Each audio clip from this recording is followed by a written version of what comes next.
శ్రీ గురుభ్యో నమః. కుంభరాశి 2024 మార్చి 21వ తేదీ గురువారంతో ప్రారంభమై 31వ తేదీ ఆదివారంతో అంతమయ్యేటువంటి చిట్ట చివరి 11 రోజుల్లో కుంభరాశి జన్మించిన జాతకులకి ఫలితాలు, సూచనలు, సలహాలు 3 పాయింట్లో క్లుప్తంగా చెప్పబోతున్నాను.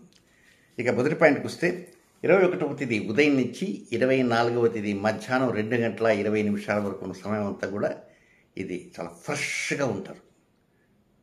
ప్రతిరోజు చాలా ఫ్రెష్గా ఉన్నట్టుగా అనిపిస్తుంటుంది. మీకు కాదు, ఎదుటివారికి. నేను అనిపిస్తుంటుందంటే ఎదుటివారికి అనిపిస్తుంటుంది. దీనివలన ఆ ఎదుటివారికి అనిపించిన కారణంగా మీకు కొంత ప్లస్ పాయింట్స్ వస్తుంటాయి. దాంపత్య జీవితంలో ప్లస్ పాయింట్స్ వస్తాయి. ప్రేమికులుగా ఉన్నటువంటి వారికి కూడా అనుకూలతలు ఉంటాయి. వివాహం కానటువంటి వారికి కూడా కొంత చిన్న చిన్న తీపి వార్తలు వస్తున్నట్టుగా ఉంటాయి. వ్యాపారం చేసేవారు కూడా భాగస్వామ్య వ్యాపారం ఉంటారు. జాయింట్ వెంచర్స్ కుంభరాశి వారికి విశేషంగా ఉంటుంది. మార్చి 31తో ఉన్న వ్యాపారంలో ముందుకు వెళ్ళాలన్నా, లేక వ్యాపారాన్ని కట్టేద్దామా, లేక ఒక భాగస్వామ్యాన్ని కొత్త భాగస్వామ్యం చేర్చుకుందామా, ఒక భాగస్వామ్యం పంపించేద్దామా, ఏదైనా ఒక 3-4 అనుకోండి, ఒక నిర్ణయాలు ఒకరికి పడవు. బట్ ఈసారి అక్కడ నిర్ణయాలని ఒక సరైన నిర్ణయాలని కూడా తీసుకోవడానికి అవకాశాలంటూ ఉంటాయి. 21, 22, 23, 24వ తేదీ మధ్యాహ్నం 2:20 వరకు అంటే చక్కగా అనుకూలంగా పరిస్థితిని ముందుకు వెళ్ళబోతున్నాయి. ఇక నెక్స్ట్ రెండవ పాయింట్కి వస్తే 24వ తేదీ మధ్యాహ్నం 2:20 ప్రారంభమై 29వ తేదీ మధ్యాహ్నం 2:09 వరకు ఉన్నటువంటి ఈ సమయం అంతా ఇది కొంచెం ఎదురు తిరిగినట్టుగా ఉంటుంది. ప్రతి పని కూడా ముందుకు వెళ్లకుండా కొంచెం మొండికి వస్తున్నట్టుగా అనిపిస్తుంటుంది. మీ నిర్ణయాలు ఒక్కోసారి మీకే విసుగనిపిస్తుంటాయి. ఏంటి పనికిమాలిన నిర్ణయం తీసుకున్నాను, అసలు నేనేంటి ఇలాంటి చోటుకు రావటం ఏంటి, ఇలాంటి వ్యక్తితో మాట్లాడటం కోసం ఇంత వెయిటింగ్ చేయాలన్నా, బుద్ధి తక్కువ పని చేశానే అని మీరు మనసులో మీరు తిట్టుకుంటారు. కొంతమంది అయితే సడన్గా ఆ కార్యక్రమాన్ని క్యాన్సిల్ చేసుకుని పోతే పోయింది చార్జెస్ అని అనుకుంటారు. ఇక్కడ శనికుదుల యొక్క సంఘర్షణ ప్రభావం గురించి 2 ముక్కలు చెప్పాలి. అదేంటంటే 25, 26, 27, 25 full day, 26 full day, 27 full day, ఈ 3 రోజులలో వెహికల్ డ్రైవింగ్లో అత్యంత జాగ్రత్తగా ఉండండి. వెహికల్ డ్రైవింగ్లో అత్యంత జాగ్రత్తగా ఉండాలి. 25, 26, 27 మీరు జాగ్రత్తగా ఉన్నా ఎదుటివారు అజాగ్రత్తగా ఉంటారు. కనుక మీరు ఎక్కడో ఏదో ఆలోచిస్తూ డ్రైవ్ చేయవద్దు. ఎదుటివాడు ఒకవేళ దారి తప్పి నెత్తిన వస్తుంటే సడన్గా దానికి తగినట్టు ఆ సమయంలో ఏం చేయాలి అనేది కూడా గుర్తుపెట్టుకోవాలి. దీంతోపాటు మీరు వేగంగా నడుస్తున్నా లేదా వాక్ చేస్తున్నా కొంచెం గుడ్డిగా ఎక్కడో ఆలోచన పెట్టి నడవద్దు. ఎదురుగా ఏమొస్తున్నాయి, వెనక ఏమొస్తున్నాయి, ఏమిటి ఇది గమనించి నడవడానికి ప్రయత్నం చేయండి. 2వ జాగ్రత్త. 3వ జాగ్రత్త, మీకు ఏదైనా బీపీ కానీ, ఒబెసిటీ కానీ, లేక షుగర్ కానీ ఇలాంటివి ఉన్నాయనుకోండి, ఆ 3 రోజుల్లో కొంచెం వైద్యులు చెప్పినటువంటి మందులు ఏవైతే ఉంటాయో వాటిని శ్రద్ధగా మర్చిపోకుండా టైం టు టైం తీసుకోవడానికి ప్రయత్నం చేయండి. ఇక నెక్స్ట్ 3వ పాయింట్ ఏమిటంటే 29వ తేదీ మధ్యాహ్నం 2:09 నుంచి 31వ తేదీ అర్ధరాత్రి వరకు ఉన్నటువంటి సమయం ఇది కంప్లీట్ ఫేవరబుల్.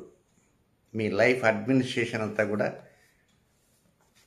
మీరు కోరుకున్నట్టుగా జరుగుతుంది.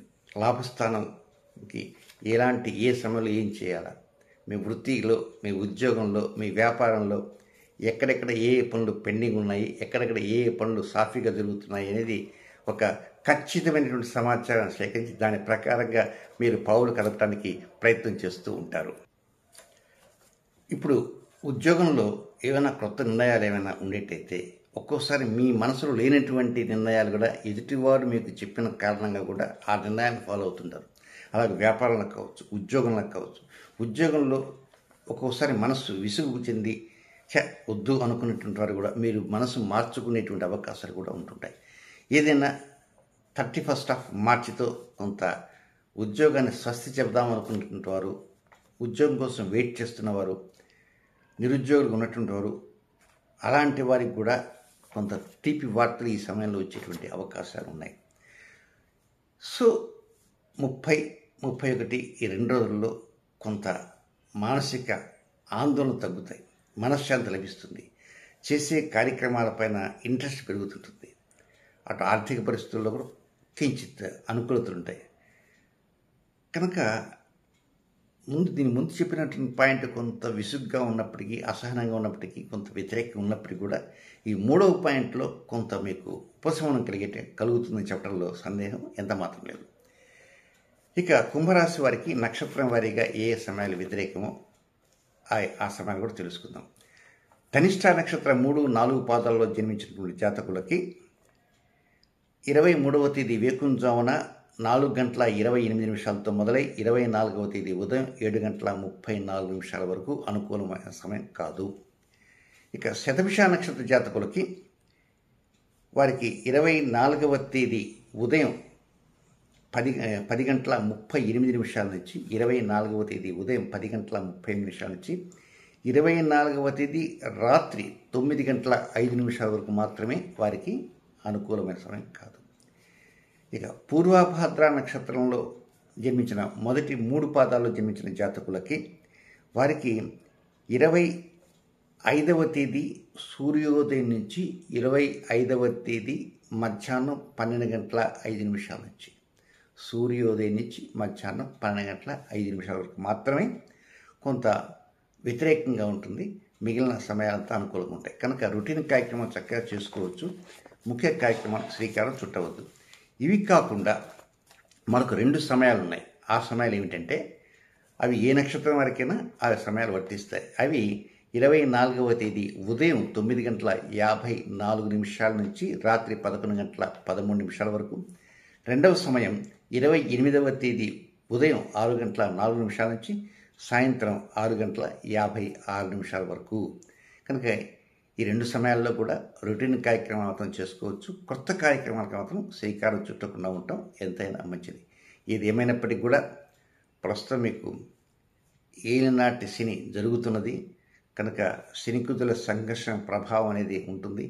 ఏలినాశనంలో 2వ భాగం 2025వ సంవత్సరం మార్చి 29వ తేదీ వరకు ఉంటుంది. కనుక ఈ రాశి ఫలితాల్లో అక్కడక్కడ కొన్ని జాగ్రత్తలు అంటూ చెబుతుంటే కనుక అలాంటి జాగ్రత్తలు విని దానికి తగ్గట్లుగా తూచా తప్పకుండా ఆచరించడానికి ప్రయత్నం చేయండి. శుభం.